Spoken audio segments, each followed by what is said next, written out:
Bismillahirrahmanirrahim. Assalamualaikum kepada setiap yang datang kepada press conference hari ini. Nama saya ialah Datuk Wan Azmi Wan Majid. Saya mewakili Encik Muhammad Azlan bin Abdullah yang juga dikenali sebagai Encik Azlan Al-Amin. Bersama saya ialah rakan kongsi saya, Datuk Abu Bakar bin Mak Isa Rahmat, dan juga associate saya, Cik Syarika Roslina, daripada Tuan Hafariza Muhammad Syarifullah. Saya ucapkan terima kasih kepada semua yang hadir pada hari ini.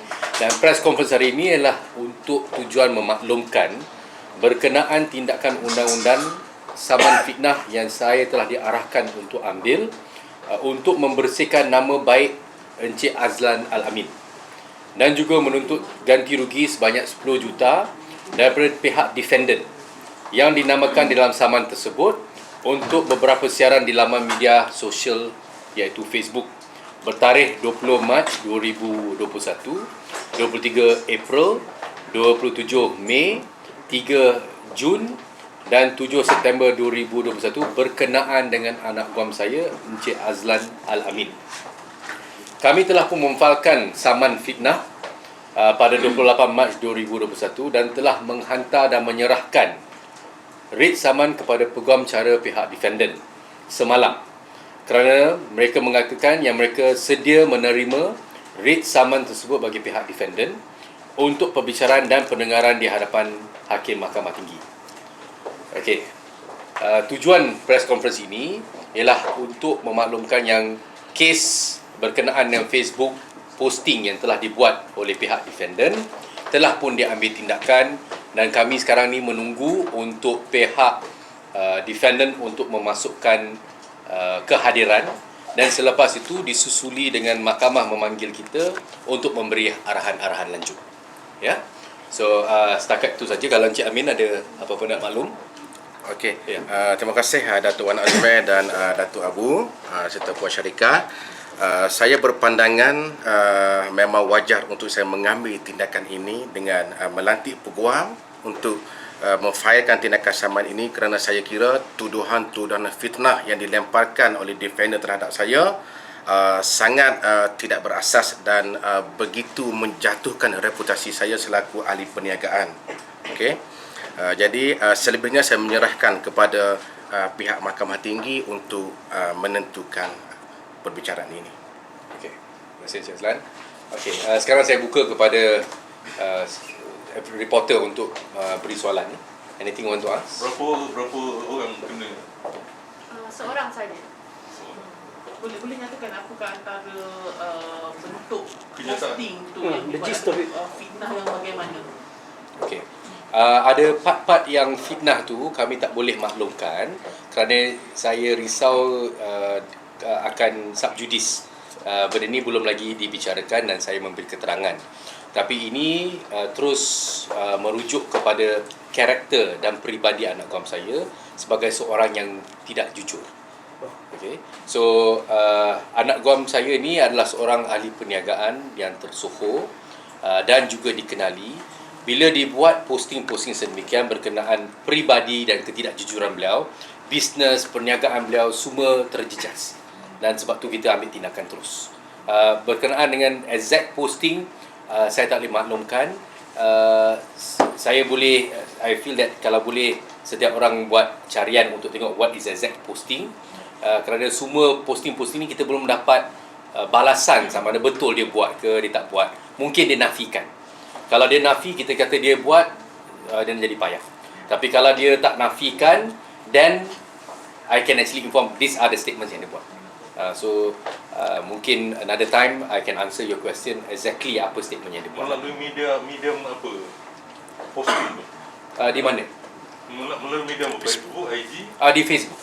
Tadi saya maklumkan 20 Mac, 23 April, 27 Mei, 3 Jun, 7 September adalah posting-posting di Facebook yang telah dibuat oleh pihak defendant. Dah banyak kali atau ni? Banyak kali. Banyak kali. Adakah si pelaku tu dikenali oleh Encik Azlan? Ya, dikenali tapi tidak terlalu rapat.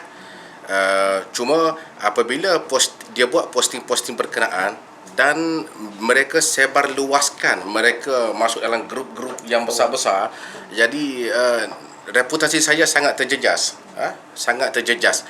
Itu sebab saya rasa tindakan tersebut adalah tidak wajar dan saya menyerahkan kepada barisan peguam saya untuk tindakan perundangan. Encik Azlan ada bertemu sendiri atau menghubungi sendiri si pelaku bertanyakan mengapa beliau berkelakuan seperti itu? Saya tidak bertemu kerana saya cuba untuk menghubungi pihak mereka tetapi tidak diberi kerjasama yang sewajarnya. Sebelum tindakan ini diambil. Sebelum tindakan ini diambil, saya pernah juga bagi ruang supaya perkara ini diselesaikan secara elok, tetapi memandangkan kalau kita tengok yang sebagaimana yang Datuk Wan bagi tahu tadi, kita tengok kenyataan ini boleh dikatakan berterusan dan bukan sekali, berkali-kali.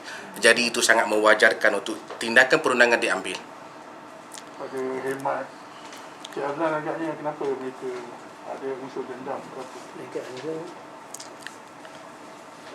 Saya tak dapat mengenal pasti apa motif sebenar mereka. Defendant berasal daripada Terengganu. Daripada Terengganu. Sebab kalau mereka mempunyai apa-apa hasrat yang jujur, saya fikir bukan begini caranya. Cara memalukan seseorang ini itu bukan cara yang rasional dan profesional terhadap sebarang isu jika ada sekalipun. Dekat ni Cik Azlan dekat telah menjejaskan reputasi, ada pengalaman apa-apa yang tidak baik selepas ini? Ya, ada. Boleh dikatakan ramai juga rakan-rakan bisnes saya yang mengambil pertimbangan untuk menghentikan beberapa urus niaga di antara saya dengan mereka yang pernah berlaku sebelumnya. Jadi saya kira itu telah menjejaskan perniagaan saya. Berapa banyak tu kerugian? Okey.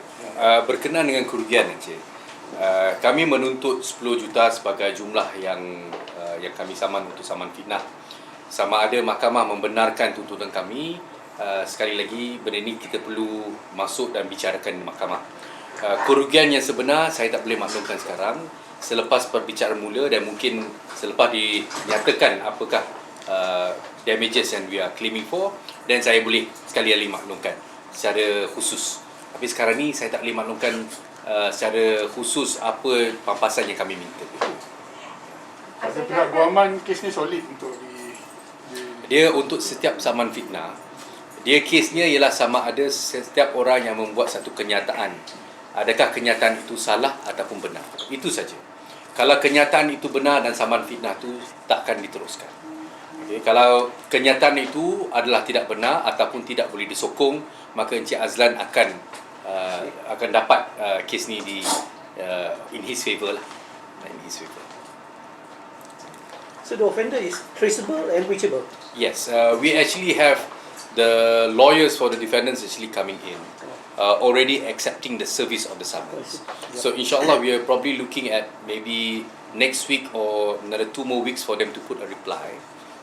Whether they are coming in as lawyers, because they confirm because they are the lawyers. Whether they're coming in as lawyers, and also we will see the defense coming in. The defense that they will put in is either they deny everything, dia kata ini bukan posting saya, ataupun dia akan kata ya, apa yang saya kata itu benar. These are the two kind of pembelaan yang dia akan buat. So we have to wait for that. Kalau ada kata defendant padam balik posting tu dan minta maaf. Ya, dari segi kalau defendant padamkan, minta maaf, ini adalah satu mitigasi bagi pihak defendant. Segala tuntutan yang kita buat tu tak adalah kita boleh tuntut keseluruhan apa yang kita tuntut, kerana bermaksud pihak defendant ataupun mana-mana pihak yang mengeluarkan fitnah tu telah pun membuat mitigasi ke atas pampasan beliau. So it's too soon to tell now, but if he does, all this will be considered by the court. Setakat ni posting tu masih tertera lagi setakat yang di Setakat ni sebahagian daripada posting ada yang dipadamkan berikutan pihak peguam telah hantar LOD, beberapa LOD, tetapi sehingga sekarang saya mendapati masih ada sebahagian lagi yang belum dipadamkan, dan itulah saya rasa mewajarkan tindakan ini. Jangan kenapa ini bawa ke KL bukan dengan Okey, sebab saya lebih banyak masa aktiviti perniagaan saya lebih banyak di sekitar Kuala Lumpur. Jadi dari segi keperluan kehadiran saya untuk perbicaraan, okey, adalah lebih mudah. Itu sebab saya filekan di sini. Ya, difailkan di Shah Alam. InsyaAllah. If the offender is of substance, berbaloi you nak go for him, for his offence. Ya. Berbaloi kepada pihak defendant atau tidak bergantung sama ada pertama memang kenyataan itu adalah fitnah. Kalau kenyataan itu bukan fitnah dan adalah benar, he should defend it. Kalau kenyataan itu benar-benar tidak fitnah, benar-benar adalah fitnah, then you have to go through the process also. So either way, keterangan yang dibuat dalam kesemua posting yang saya nyatakan semua tu berbau fitnah. Berbau fitnah. Sama ada betul atau tidak, let the defendant come and prove it. Kalau pihak defendant tak boleh membukti atau menyokong keterangan yang dibuat, then he will lose. But if the defendant is of no substance. Oh, you mean it's no just, money, is it? Yeah, it's just a nuisance. I mean, you get what I mean? Nuisance to Encik Azlan. It's just a nuisance, but he's got no. Very well. The nuisance part tu actually we have to see how damaging it is for Encik Azlan. Now social media ni is the kind that you put one posting, it goes viral very fast. The sharing, especially Facebook semua. Just now was asked, what if the posting is taken down? Do we take action? Damage is done. Damage is done, and this is the only way we can ensure that the person has learned a lesson. Okay. Otherwise, kalau tindakan tak diambil, this is what happened. Tindakan tak diambil pada bulan 4, keluar bulan 4 satu lagi posting. Tindakan tak diambil bulan 5, keluar lagi posting bulan 5. So, this has been going on for months. Sehingga bulan 7. Sampai bulan 7, sampai bulan 9. Sampai bulan 9, 2021.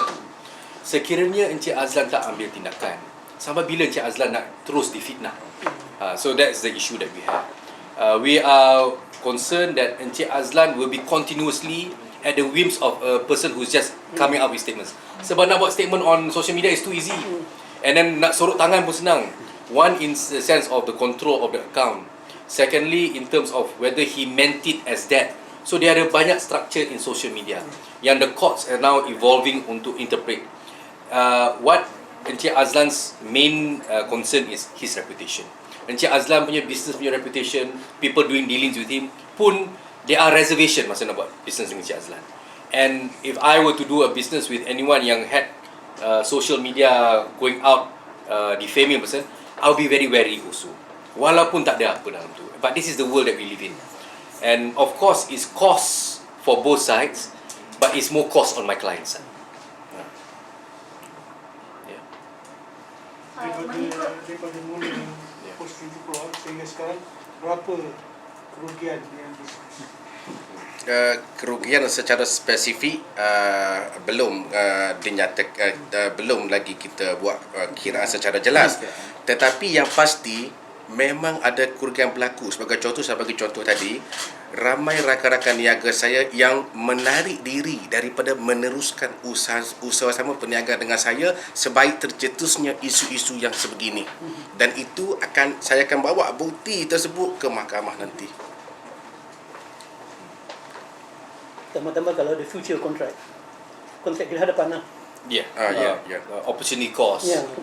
And satu opportunity cost in the future. Sekarang ni pun ada peniaga-peniaga yang berurusan dengan Encik Azlan pun dah telah menarik diri. Ya, betul. So this is something very concerning lah. Very concerning. Ada pelabur yang dah melabur dan menarik balik pelaburan dari Encik Azlan. Betul. So itu merupakan kerosakan reputasi yang sangat dahsyat lah terhadap anak kuam kami. Encik Azlan, sekiranya selepas sidang media ni nanti si pelaku berjumpa untuk memohon maaf, adakah akan diteruskan juga proses ini atau bagaimana? Saya akan menyerahkan kepada peguam yang dilantik untuk apa-apa saja sebarang kemungkinan di masa hadapan. Namun pada hari ini saya tetap bertegas tindakan perundangan adalah perlu dan sangat perlu demi memastikan tindakan yang berunsur dan berbau fitnah ini dihentikan. Mengikut pengalaman Datuk lah, sebab sekarang ni banyak posting-posting di Facebook tu yang berbau fitnah tu semua. sejauh mana kes-kes ni bila dibawa ke mahkamah, sejauh mana boleh menang bagi pihak yang difitnah tu lah? Melalui pengalaman saya, hampir semua kes yang mana kenyataan fitnah tu tak disokong, semua kalah. Semua kalah. Kadang-kala pembelaan yang diberi oleh pelaku ataupun pihak defendant, dua jenis pembelaan, tiga jenis pembelaan. Satu ialah bukan saya yang buat. Okey. Keduanya, apa yang saya buat tu memang betul. Ataupun ketiga, apa yang saya nyatakan tu adalah komen yang berpatutan. Ini adalah pembelaan-pembelaan yang selalunya digunakan. Dan sekiranya pembelaan ini yang jatuh kepada satu rumusan yang kenyataan itu tak benar. Kalau rumusannya kenyataan yang dibuat oleh pelaku ataupun defendant tak benar, dia akan kalah. Dan kebanyakan kes saya yang saya lalui, semua ataupun kebanyakan tak disokong. Bila tak disokong, dan terus penghakiman akan diberikan kepada pihak plaintiff. Nak tanya, apa dalam posting tu yang dirujuk tu, posting public ke ataupun ada dalam komen-komen? Yang mana Public, yang lebih public. besar implikasi dia? Okey, mengikut pemerhatian saya dan bukti tersebut telah saya serahkan kepada barisan peguam yang dilantik. Kebanyakannya adalah posting dalam profil individu tersebut. Namun banyak juga komen-komen seterusnya di ruangan komen oleh frame-frame mereka. Jadi ada yang kedua-duanya bagi saya berunsur fitnah. Kedua-duanya berunsur fitnah, sama ada posting ataupun komen di bawah posting tersebut. Bermakna dalam posting tu dia berunsurkan fitnah tanpa bukti kukuh lah. Itu yang kami nyatakan saja yang terbaik supaya Maksudnya, tak subjudis kita dia bicarakanlah relator perkara itulah. Adalah tuntutan pihak plaintiff Encik Azlan yang setiap pernyataan itu adalah fitnah. Tak betul. Saja kita tunggu pihak defendant untuk kemukakan bukti beliau yang menyatakan kenyataan yang dibuat adalah benar dan kita bicarakan di mahkamah. Okay? Alright, settle. Thank you. Okay, kepada semua yang hadir, terima kasih datang. Ada jamuan sikit kat sana, please help yourself.